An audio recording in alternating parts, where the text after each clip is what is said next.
It's just kind of a different perspective than used to. Ah, yeah, it is. We like change. We like change here. We like to evolve in Duke Blade's motovlogging channel. We like to expand, and we like to do things differently, you know? We're not just about, you know, farting around on motorcycles the whole time. No. We're about doing cool shit and like reviews and actual feedback. Today, what I have for you guys, a hard shell motorcycle backpack review. Now, it's called the Slipstream, and I bought it from XL Moto.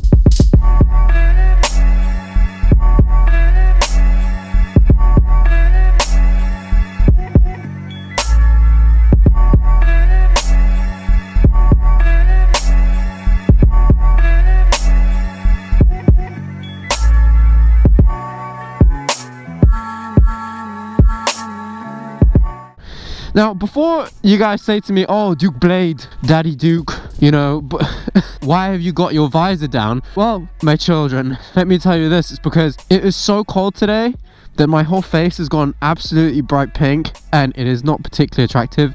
And also, it's so windy here that actually you won't be able to hear anything I'm saying. When the wind comes through my visor, it will mess up the microphone. So that's why I'm not just trying to be like all mysterious or something like that. So today, I'm actually going to be reviewing this motorcycle backpack, and if it looks a bit skew, that's because I haven't properly done it up right now, because obviously I'm off the bike and I'm going to use all the shit in the camera and stuff. But this is the XL Moto Slipstream, but I believe that it's actually an unbranded backpack. That's always a good sign, right? Now this thing is hard as nails, honestly, and initially it does come off quite well. It looks pretty good. It looks like it does the biz, you know. It's super hard backpack, right? And it's on sale at the moment. I believe it retails at $49.99 or something like that. I picked this up for £9.99 because they had an extra sale off, but at the moment I think it's around £15. And you know, for what it is, it's a pretty good backpack.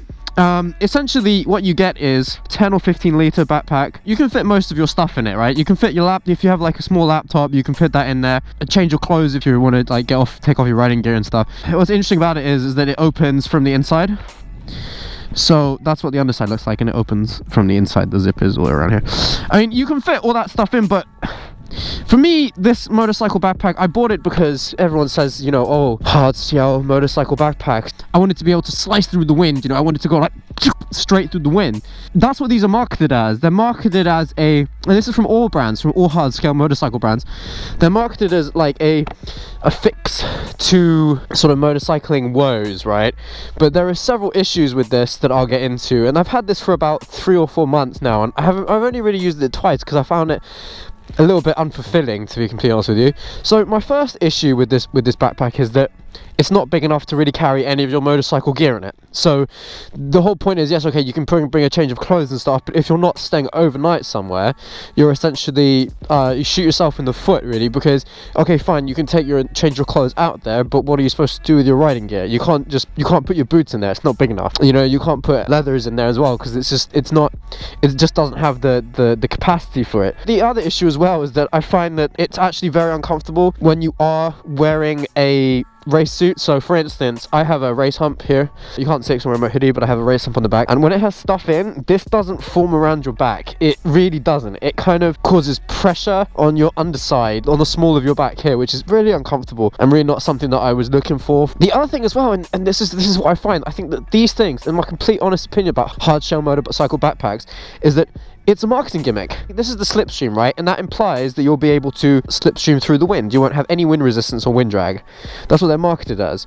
But it actually works the other way, where because they're so hard, they actually act as a sail, which is really uncomfortable when you're riding on a bike, especially something like this. Like, this is a ZX6R, and it's designed for cruising through wind, and it's designed for having very little wind drag and wind resistance. This thing is great if the wind is coming straight at you, but as soon as you get a little inch of crosswind, so let's say you're overtaking a truck or something like that, as soon as you get a little bit, you're going to get shunted with the wind, and it's going to take you from your back, which is a really weird experience. They're so hard that the wind isn't able to compress into the material, whereas on a normal backpack, because obviously it's got an odd shape, but the shape doesn't really matter, the material will move in and out, and it will take the buffeting of the wind, and it won't take you with it. It's like why motorcycle panniers, luggage racks on motorcycles, they actually have play purposefully.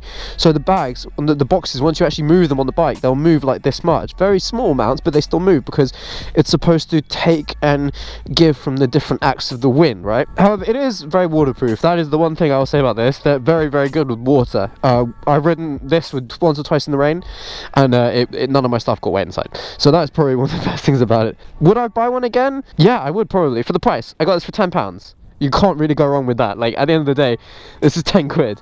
But what I wouldn't do is go out and spend a whole load of money, because some of these actual hard-shell motorcycle backpacks go up to very expensive monies. I'm talking about like hundreds of pounds.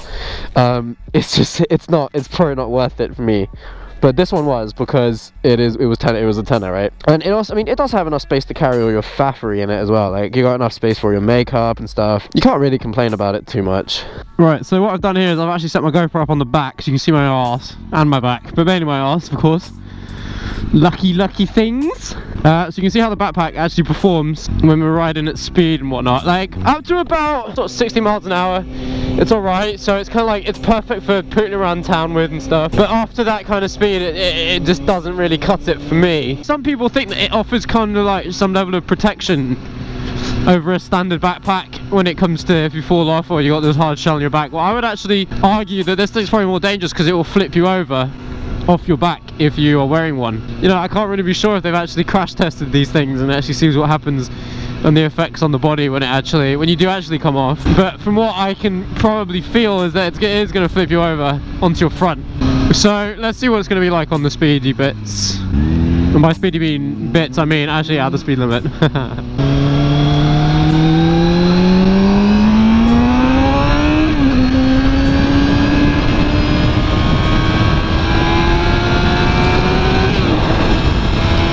You can feel it jutting about. Well, you can't feel it, I can feel it. Like, as soon as there's a crosswind that comes over, it really makes it a little bit uncomfortable. So that little stretch of road, you can see what it's like, and you know, it does alright. But you have to be aware that when you do buy one of these, they're not as aerodynamic as you believe they are. My honest opinion would be to buy a malleable material, like flexible material backpack, like a normal backpack, but one that's designed for motorcyclists, so it's a little bit more sturdy and it's got a nice little back comfortability.